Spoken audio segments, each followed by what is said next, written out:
नमः शिवाय, हर हर महादेव, श्री शिवाय नमस्तुभ्यम। जय श्री कृष्ण प्रिय भक्तों। आइए प्रिय भक्तों, आज हम जानते हैं कि योगिनी एकादशी कब है, जाने पूजा का मुहूर्त और उपासना की विधि। तो चलिए जानते हैं। योगिनी एकादशी पर भगवान विष्णु की पूजा करना काफी शुभ माना जाता है। जो व्यक्ति योगिनी एकादशी पर भगवान विष्णु की पूजा अर्चना करते हैं उसे पाप से मुक्ति मिलती है। माना जाता है कि योगिनी एकादशी व्रत करने वाले लोगों को मृत्यु के बाद भगवान विष्णु के चरणों में जगह प्राप्त होती है।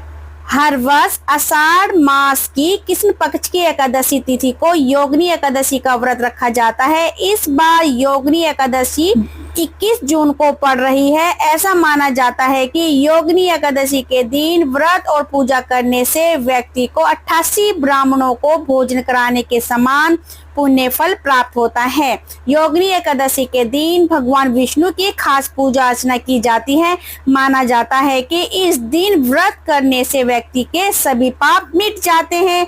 तो आइए जानते हैं कि योगिनी एकादशी का शुभ मुहूर्त, कथा और पूजा विधि के बारे में। योगिनी एकादशी पूजन शुभ मुहूर्त हिंदू पंचांग के अनुसार आषाढ़ मास के कृष्ण पक्ष की एकादशी तिथि 21 जून को सुबह 7:18 पर शुरू होगी और तिथि का समापन 22 जून को सुबह 4:27 पर होगा। इस व्रत का पारण 22 जून को दोपहर 1:47 से लेकर शाम 4:35 पर होगा। योगिनी एकादशी की पूजा विधि। योगिनी एकादशी के दिन सुबह स्नान के बाद भगवान विष्णु और माता लक्ष्मी की विधिवत पूजा करें। भगवान को फल फूल अर्पित करें और श्रद्धा के साथ उनकी आरती पूजन करें। गुड़ चना का भी प्रसाद चढ़ाएं। इस पूजा से भगवान विष्णु आपके जीवन में सकारात्मक ऊर्जा का प्रवेश करेंगे। वहीं माता लक्ष्मी आपके धन के भंडार भी भरेगी। आइए योगिनी एकादशी के महत्व के बारे में जान लेते हैं। जो भक्त योगिनी एकादशी का व्रत रखते हैं उनके समस्त पाप मिट जाते हैं। योगिनी एकादशी का व्रत करने से व्यक्ति को मृत्यु के बाद नरक के कष्टों से मुक्ति मिलती है। इस व्रत को करने वाले भक्तों को यमदूतों के बजाय देवदूत आकर स्वर्ग की ओर ले जाते हैं।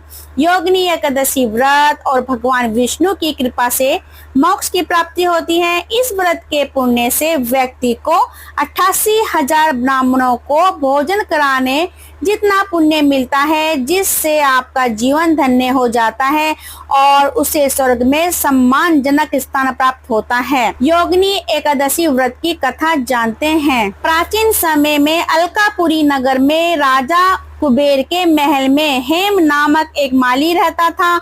उसका काम भगवान शिव की पूजा के लिए मानसरोवर से फूल लाना था। एक दिन अपनी पत्नी के साथ समय बिताने के कारण वे देर से फूल लेकर दरबार में पहुंचा। इससे क्रोधित होकर राजा कुबेर ने उसे कोढ़ रोग का श्राप दे दिया। श्राप के कारण हेममाली भटकने लगा और एक दिन पहुंचा मार्कंडेय ऋषि के आश्रम में पहुंचा। ऋषि ने अपनी दिव्य दृष्टि से हेम की स्थिति का कारण समझ लिया और उसे योगिनी एकादशी का व्रत करने की सलाह दी।